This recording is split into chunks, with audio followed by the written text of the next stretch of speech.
Hello, welcome back. This is Gronheimer. We're back in the Bible. We're in Luke chapter 22. I want to make this really quick. I think this really highlights a certain type of people, namely today's politicians.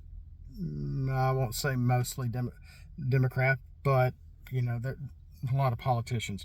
But here in 22:66 through 71, here in the book of Luke, Jesus is before the Sanhedrin. For the most part, and then they send him to Pilate, and they send him to Herod, and then Herod sends him back to Pilate.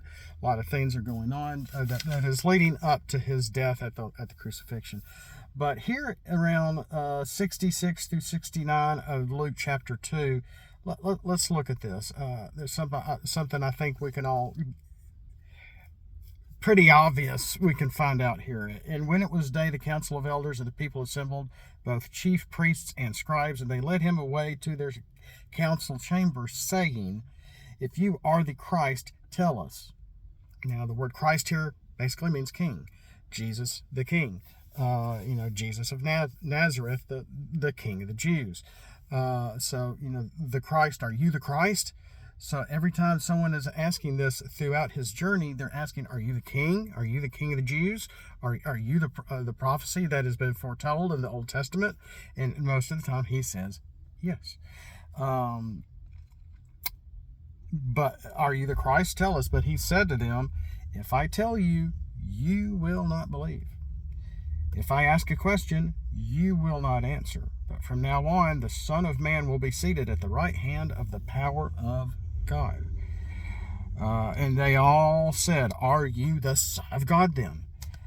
And he said to them, yes, I am. So he's being very honest with them, but he knows they're not going to listen. They're not going to believe. And since he knows their hearts so well, if I ask a question, you will not answer.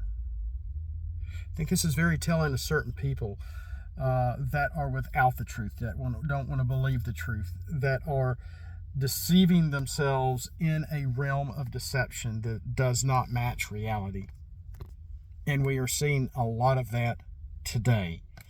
And so when we try to have a one-on-one conversation and ask them questions to get them to give us direct answers, what do you hear? They answer with a question. They don't give you an answer.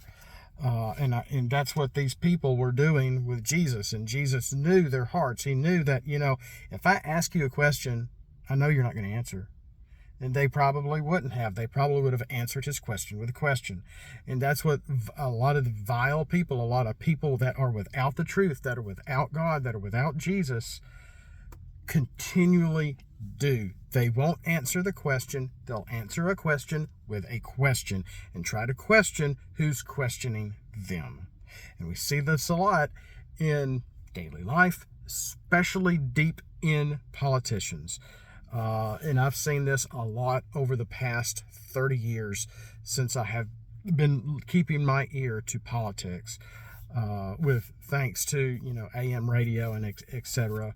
And now we're all on YouTube and Rumble or wherever you get or looking for, I'll just say, honest news. So, and it all comes down to this. Jesus knows our hearts. Jesus knows our intentions. Jesus knows what we're thinking and what we're going to do before we do it.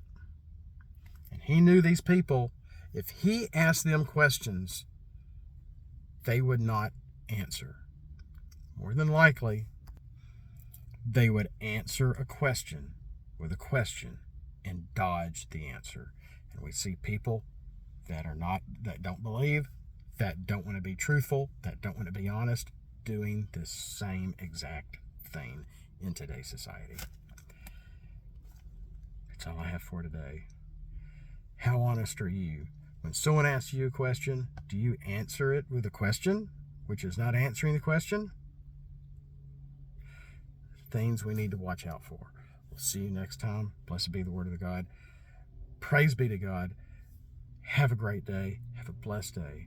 We'll see you next time.